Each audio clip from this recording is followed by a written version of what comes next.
Do I look healthy?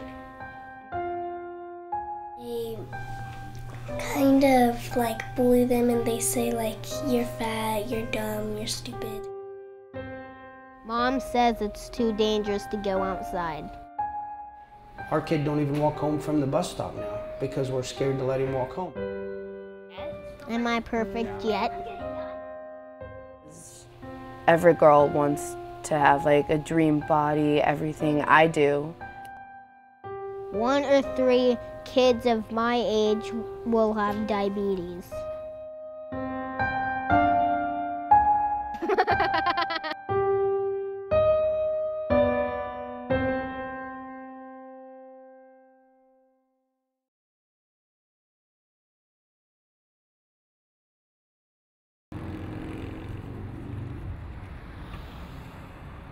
I see really long lines now at McDonald's in the morning with everybody getting their children breakfast. So financially, if they were just to stop at a grocery store that's generally in the same plaza, you could get a banana for 25 or 30 cents, which might actually be a better breakfast. So I think sometimes people are thinking more about convenience and time saving than necessarily nutritional value, and they're trying to make the best decision that they can. But I think in some ways, decisions to have fast food are actually much more costly.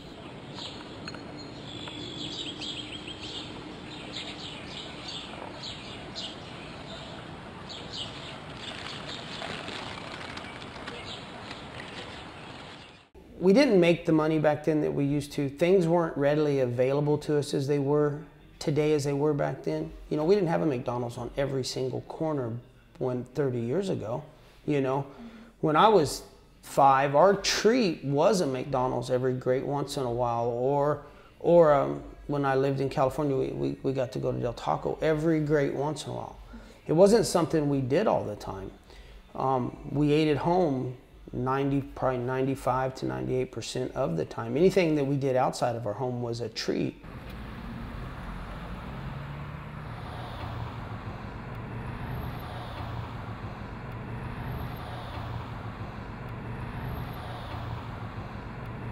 For our family, I would have to say it's 50-50. And that's sad, but it's true. We do, I would say we eat out 50% of the time, and we eat at home 50% of the time. And it ought to be more like 90-10, but unfortunately it's not. Does Mommy make a lot of dinners at home every day? Usually we go to restaurants when Dad comes home late, and sometimes when Dad comes home late, we eat dinners at home.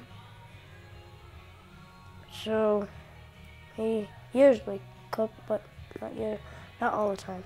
Our lifestyles are always going in so many different directions that fast food seems to fill a lot of those voids. Because if you get home at 9 at night, you don't want to have to cook dinner then too, so we'll grab something and bring it home and eat or something like that.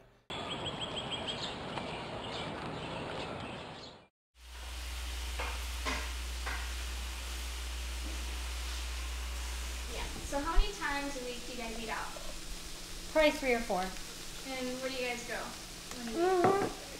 Usually we take the kids. McDonald's, Panda, Taco Bell, or Native New Yorker, or not Lynn's, but yeah, that's it. And we usually take the kids to McDonald's because that's a place for them to play. I'm just kidding. Okay. And do you like those foods, Brianna? Do you like going out to eat? Except for Taco Bell. I hate Taco Bell. Do you like it when you go out to eat, or do you like it when your mom cooks? Like when my mom cooks, because I get to help her cook.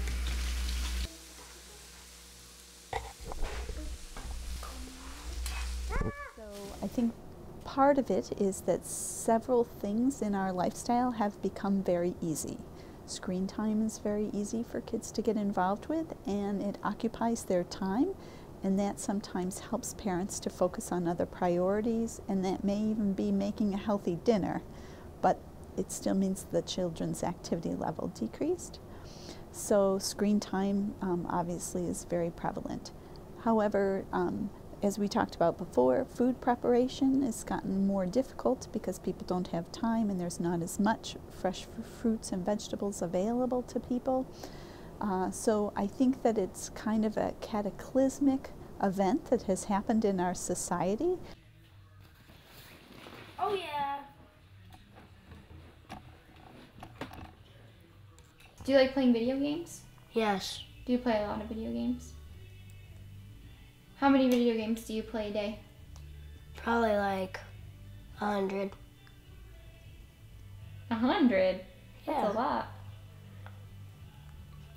I think kids today don't have proper exercise. I think they stay inside too much. I think we cater our kids and protect our kids too much. We don't allow them to get out and run anymore. So, you know, like our son Landon, he doesn't exercise enough, I don't think, outside because he has he has too much access to Wii, iPod, you know, games where he doesn't have to go out and dig and play and run. He's not forced to. I guess that falls on parents a little bit, you know. Oh, there it is. You gotta keep your boot off.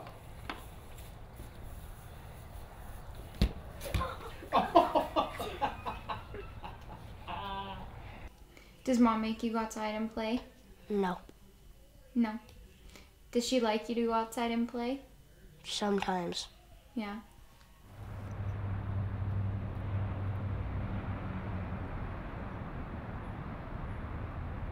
So one of the challenges is that parents in a busy world don't have enough time to get their kids outside and play, and they don't trust that it's safe for their kids to be outside on their own. You know, my mom and all of the kids in the neighborhood that I grew up in, their mothers didn't work. Now I'm 52, you know, and now the majority of children are in a daycare setting, preschool, and there just aren't as many opportunities.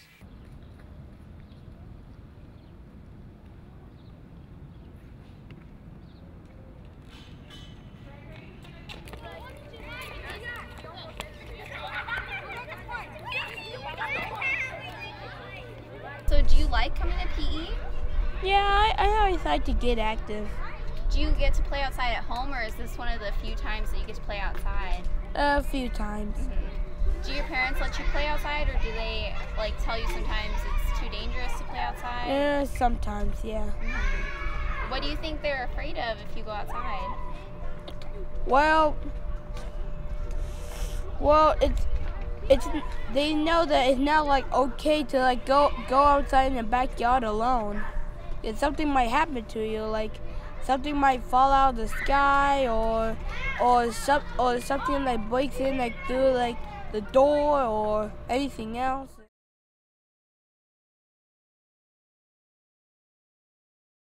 Well, you can describe a healthy person by eating right, like fruits and vegetables. It means that to me that you could do most things in life, live for a long time. I don't really stay healthy. Like, they should look like they take care of themselves and like really, not like thin as a pencil or anything, but they should look pretty like skinny or something. Skinny. And you always have to like follow the 4 food groups: fruit, vegetables, dairy, and meat and protein. I don't know. Does Dad stay healthy? No. Why doesn't Dad stay healthy? He eats chocolate bars. He eats ice cream. He always eats like fattening foods. So do I.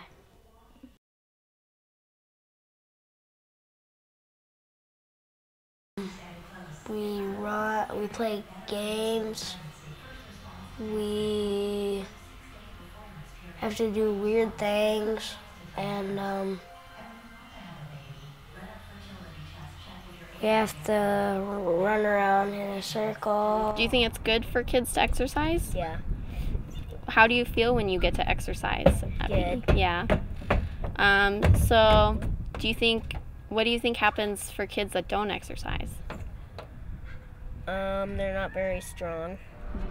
And mostly you always have to go outside and get active for 60 minutes. What's your favorite type of exercise? Running. Why running? It's fun. I do track, soccer, volleyball.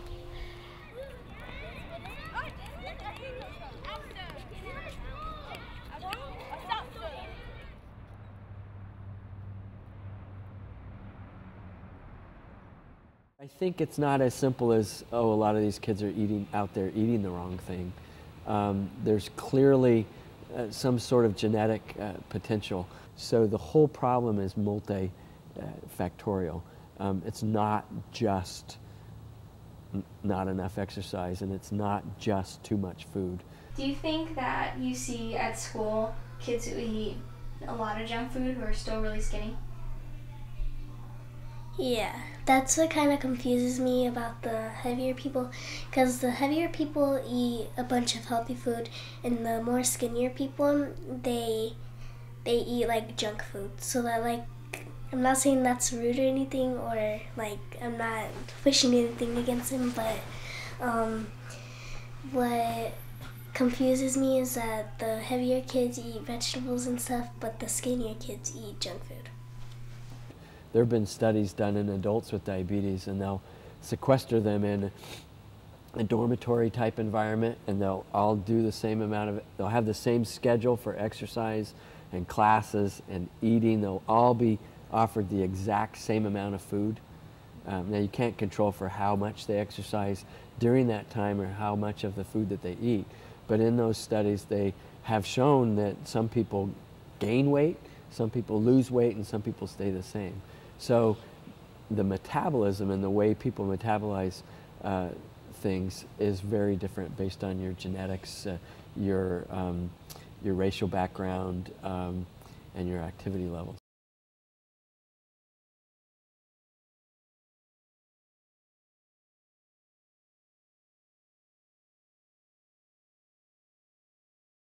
So I'm very concerned about some of the media that is directed at children, in advertising particularly, but also just some of the values and behaviors that are promoted.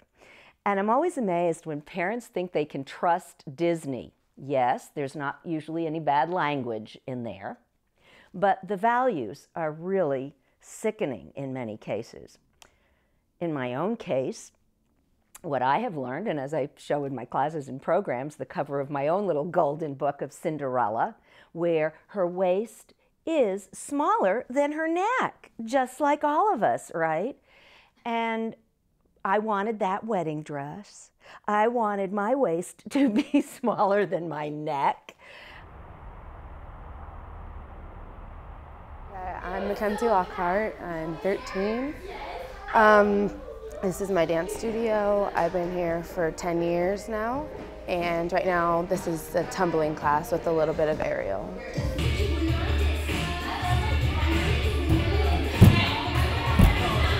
Yeah, I'm not gonna lie, it's kind of hard for me to come here, and everybody here is a lot skinnier than I am, and it's really hard because I feel like I'll never be skinny enough to satisfy me or my teachers, and like it's just, yeah, it's hard.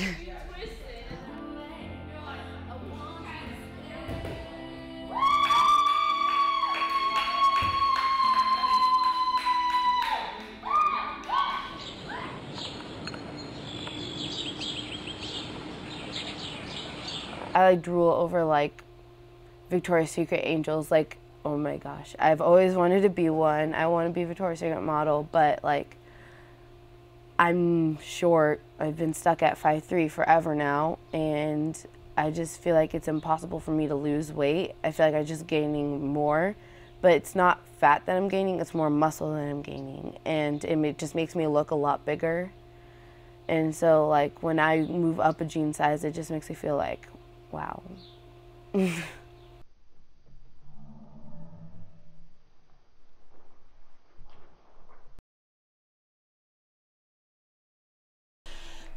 think a lot of it has to do with all the media that they have access to. As a kid, we had TV barely. I mean, it wasn't like black and white days, but we barely had TV. They have Instagram and Facebook and Twitter and all kinds of movie stars that they almost feel like they're personal friends with, that we didn't have that. So she's comparing herself to people that aren't her peers, that make millions of dollars, that can have personal trainers, and that's, I think, part of the reason. Another part of the reason is she's a dancer, and in the dance world, she sees all body types, but there's really no fat or overweight famous dancers. There are.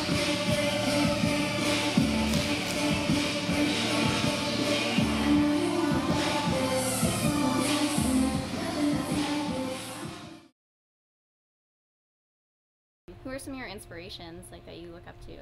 Definitely Justin Bieber, just because he started so low. it's just YouTube, it's crazy what it can do, and now he's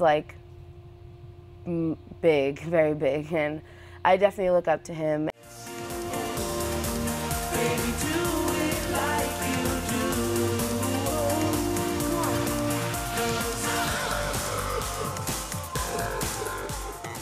And I look up to Katy Perry too, because she's just so amazing and inspirational, and she's not afraid to be herself, and she started she's just really amazing.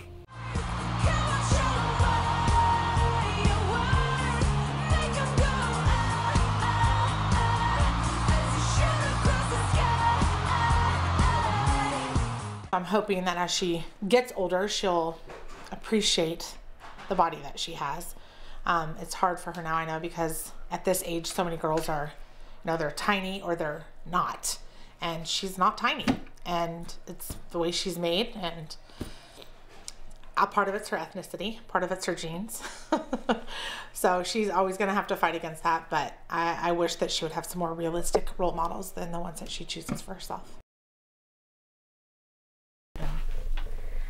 And that's her. And I want to look like her. Because she's like a Victoria's Secret angel. I love my body. I love my body. I love my body. I love my body by Victoria. So much of the media geared toward children is focused on a very narrow kind of a model. And I do mean a model, whether that's for men or women, of what you should look like, what you should be like. There's so little room for variation of race, ethnicity, behavior, size, proportion, looks, anything. It's this one kind of thing that's privileged, and that makes anybody who doesn't fit that model, particularly children, feel so left out or marginalized. And I think that the media have some responsibility, if not to us as adults, certainly to children.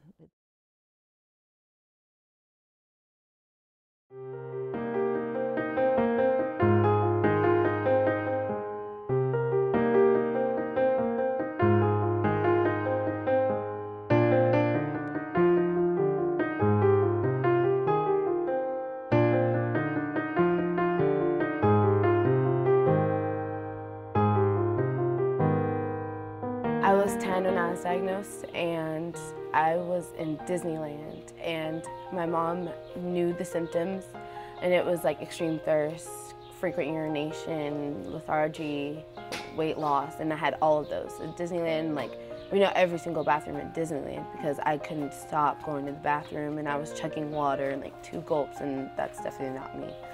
And I was tired all the time. I was losing a lot of weight, and I was very hungry all the time.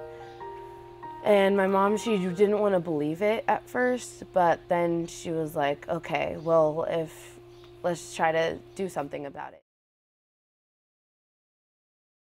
As a sister at Disneyland, I was really worried because I wasn't used to her having to take shots. And while she was having the symptoms, it was really scary for me because I had no idea what was going on. Yeah, Mia was really upset. And when we were in the hospital. She was I cried. And I was upset because I couldn't go see her. It was really different for me to not have her as she usually was.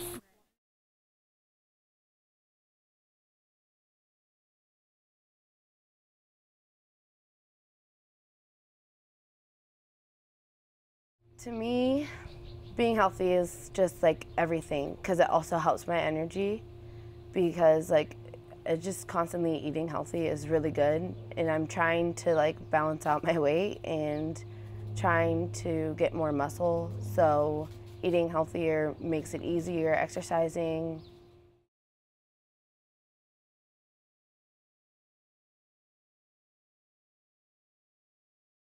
In evaluating kids, you need to know the ones that need genetic testing or other sorts of testing, and the others that maybe you can focus initially on diet and exercise or whatever.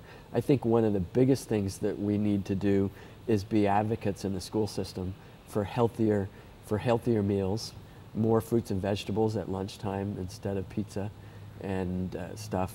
I think kids need PE every day.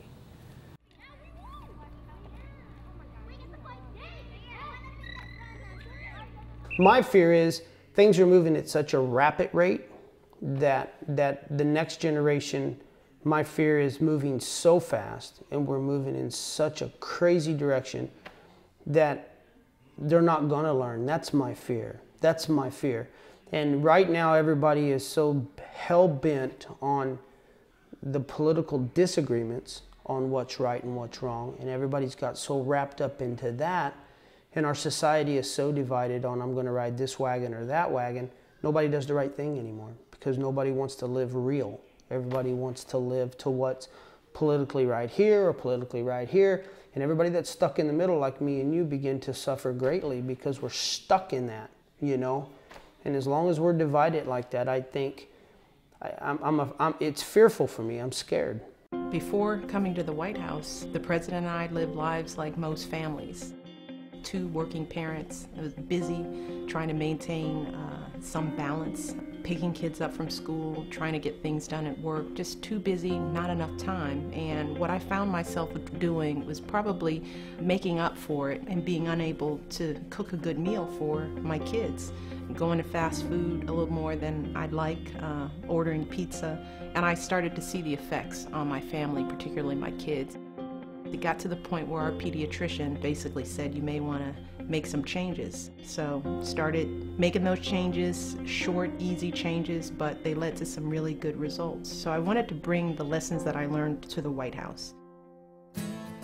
This led to our new initiative, Let's Move. Let's Move is a nationwide initiative that basically focuses on 4 key components. First, we want to improve the information and the tools that parents need to make the changes that are desired in their families. The second is that we have to improve the quality of food in our schools. That's where kids are eating many of their meals, and we have to do a better job of making sure that that food is quality. Third, we need to improve access and affordability of healthy foods. We have to eliminate food deserts in this country, and we need to do it now. And finally, we have to increase physical education for our kids. We need to get them moving. And we're going to be relying a lot on major sports organizations to help us achieve that goal. And we're very excited about that.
I'd say when you go to the gas station, don't pick up the crinkly bag with junk in it because it's not worth it.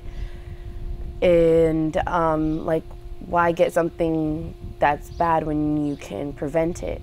And just exercise daily. It makes you feel good. It makes you feel clean. And I don't understand why people just turn away from that and decide to just go to the drive-thru when they don't have to.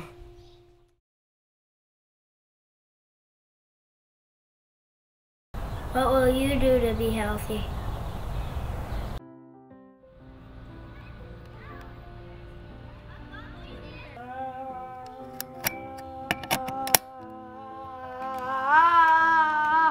La la la la la la. No. Get off.